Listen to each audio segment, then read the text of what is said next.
the president promises disclosure, or is it just a distraction?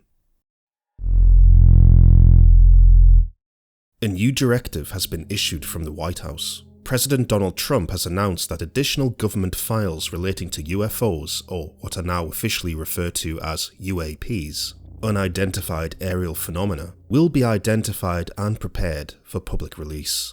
According to statements surrounding the announcement, federal agencies have been instructed to review existing classified material and determine what can be disclosed to the public. The language is careful. It does not promise revelations. It does not confirm extraordinary findings. But it does signal something familiar. Another formal step in the long-running process known simply as disclosure. For many, the word itself carries weight, because this is not the first time such a promise has been made. For decades, the idea of government disclosure has occupied a unique space in the public imagination. Each new directive carries the same underlying question. Is this finally the moment when everything changes? But history suggests a different pattern. In 2017, the release of the Pentagon videos reignited global interest in unidentified aerial encounters. Subsequent reports from the Department of Defense acknowledged unexplained cases, yet stopped short of confirming anything extraordinary. Congressional hearings followed. Task forces were formed. Terminology shifted from UFO to UAP. Each development felt significant at the time, and yet, expectations rose faster than the information released. That tension between anticipation and reality is where disclosure truly lives. Because for many, disclosure is not just about the release of documents, it's about validation. It's about the possibility that the years of speculation, testimony, and unanswered questions might finally be resolved. But whether that clarity arrives is another matter entirely. When officials speak of UFO files, the phrase can sound dramatic. In reality, the material likely consists of intelligence assessments, military encounter reports, radar data summaries, pilot testimony, and internal reviews compiled over decades. Many of these documents will not be cinematic. They will be procedural. Briefings describing unidentified objects observed by trained personnel, sensor data that could not immediately be reconciled with known aircraft, after-action summaries noting altitude, speed, and movement characteristics. In recent years, agencies such as the Pentagon's All-domain Anomaly Resolution Office, known as AARO, have catalogued hundreds of such cases. Most are eventually attributed to drones, atmospheric effects, surveillance balloons, or ordinary objects viewed under unusual conditions. But some do remain unresolved.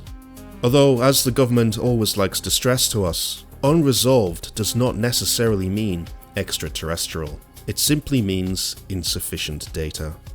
If additional files are released, they are likely to resemble previous disclosures, heavily contextualized, selectively redacted, and framed within national security boundaries. Sensitive sources and methods are rarely exposed. Technological capabilities are guarded carefully. And even when the documents are declassified, they are often incomplete by design. Epstein files. Disclosure, in practice, tends to be incremental, very measured and very controlled, which raises the next question. If more files are coming, what exactly are people expecting to find inside them? Every disclosure promise carries the same quiet claim.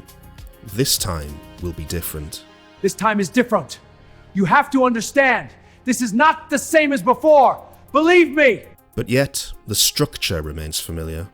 A promise of transparency, a review of classified material, an assurance that nothing extraordinary has been confirmed, but at the same time, nothing is entirely ruled out.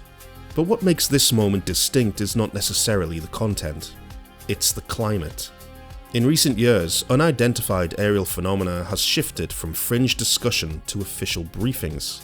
Military pilots have spoken publicly, lawmakers have requested reports, major newspapers have treated the topic with a measured seriousness. The conversation is no longer confined to late-night radio or online forums. It exists inside institutions. But at the same time, public trust in those institutions has nosedived.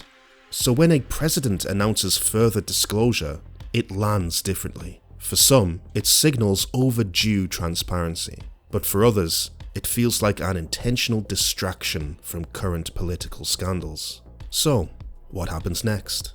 If additional files are released, they will be examined carefully. Every page will be scrutinized, every redaction noted, every unexplained case highlighted and debated. Analysts will search for patterns, commentators will search for omissions, skeptics will look for ordinary explanations, and believers will look for confirmation. And in all likelihood, the outcome will be complex rather than definitive, because disclosure rarely delivers a single transformative moment. History suggests something more patchy and, for people like you and me, endlessly frustrating. A gradual release of some information, a careful balancing of transparency and control, but ultimately, we're left in the same place where we started. Whatever is revealed, rest assured with this simple fact: even if every classified document were opened tomorrow, the sky itself would remain vast.